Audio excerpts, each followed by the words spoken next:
नमस्कार, मैं हूं कौशलेंद्र झा और आप देख रहे हैं चर्चा में आज। 80 घंटे की लड़ाई हुई है। 80 घंटे की लड़ाई हुई है। आतंकवाद को जड़ से समाप्त करने का संकल्प लिया है। 6 तारीख से लेके 9 तारीख तक की, 10 तारीख तक की 80 घंटे की लड़ाई हुई है।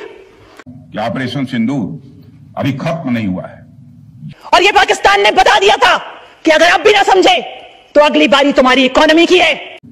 इस प्रॉक्सी और हाइब्रिड वॉरफेयर को जड़ से समाप्त करेंगे। कि भारत रोता पीटता ट्रंप के पास पहुंचा, रोता पीटता सऊदी अरब के पास पहुंचा, रोता पीटता यूएई के पास पहुंचा। जो कुछ भी हुआ है वह सिर्फ एक ट्रेलर मात्र था। जब भी सही समय आएगा तो हम पूरी पिक्चर भी दुनिया को दिखाएंगे।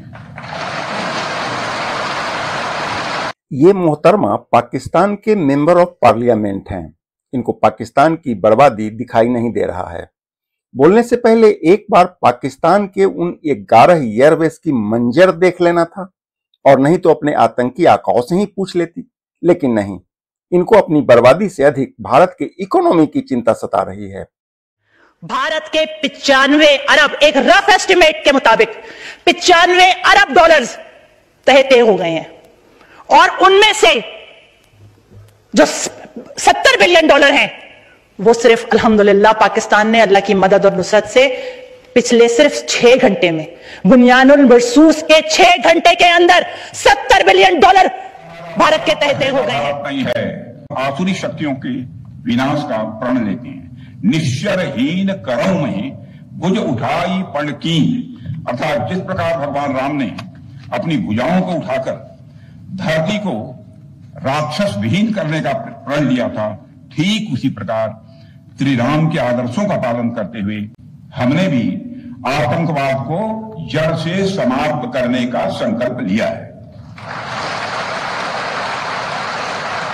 भारत के रक्षा मंत्री राजनाथ सिंह का यह प्रण पाकिस्तानियों के रातों की नींद उड़ाने के लिए पर्याप्त है। बावजूद इसके यदि पाकिस्तान की हरकतों में कोई सुधार नहीं आया, जाहिर है पाकिस्तान सुधरने वाला नहीं है, कोई सुधार आने को है भी नहीं, तो फिर क्या क्या हो सकता है। मगर पाकिस्तान फिर से इस कोशिश में लग गया है कि ध्वस्त हुए आतंकी ढांचे को फिर से खड़ा किया जाए। वहां की सरकार पाकिस्तानी आम नागरिकों से लिया गया टैक्स जैशे मोहम्मद जैसे आतंकवादी संगठन के आका मसूद अजहर को करीब 14 करोड़ रुपए देने में खर्च करेगी, जबकि वह यूनाइटेड नेशंस डेजिग्नेटेड टेररिस्ट घोषित हो चुका है। इतना ही नहीं, लश्कर-ए-तोयबा और जैश-ए मोहम्मद के मुरूद के और बहावलपुर स्थित टेरर इंफ्रास्ट्रक्चर को फिर से खड़ा करने के लिए पाकिस्तान सरकार ने आर्थिक सहायता देने की घोषणा की है।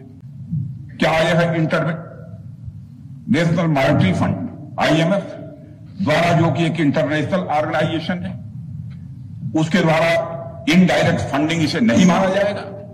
मैं दुनिया के लोगों के सामने यह सवाल रखना चाहता हूं।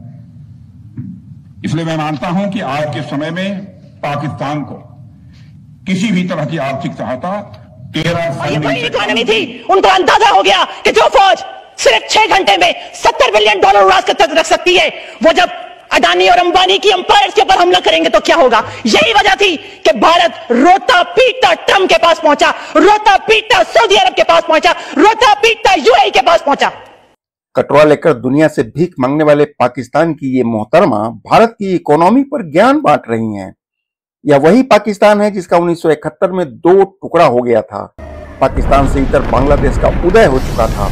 93,000 पाकिस्तानी सैनिक पतलून खोलकर भारत के सामने आत्मसमर्पण कर चुके थे, लेकिन ये इतने ढीठ हैं कि तब भी हार मानने को तैयार नहीं हुए। अब आप खुद ही सोच लीजिए, आपको क्या लगता है, ये मानेंगे कि इनकी पिटाई हुई है? खैर, इनके मानने या न मानने से कोई फर्क नहीं पड़ता। ये नया भारत है और नया भारत का ऐलान भी नया है। समय रहते इस ऐलान की तपिश को समझ लो, तुम्हारे लिए अच्छा रहेगा, वरना अभी तो ट्रेलर दिखाए हैं, जब पूरी पिक्चर लेकर आएंगे तो सोच लो क्या होगा। अब आतंकवाद के विरुद्ध लड़ाई केवल सुरक्षा का विषय नहीं, बल्कि नेशनल डिफेंस डॉक्ट्रिन का यह हिस्सा बन चुकी है। इस प्रॉक्सी और हाइब्रिड वॉरफेयर को जड़ से समाप्त करेंगे। रक्षा मंत्री होने के नाते यह संकल्प मैं दोहराना चाहता हूं। दुष्ट के साथ विनम्रता, कुटिल के साथ सदाशयता और कंजूस के साथ उदारता का आचरण कभी भी नहीं करना चाहिए। मैं आप लोगों को भी बता रहा हूं, बल्कि सठे साध्यम समाचरेत या टिट फॉर टैट।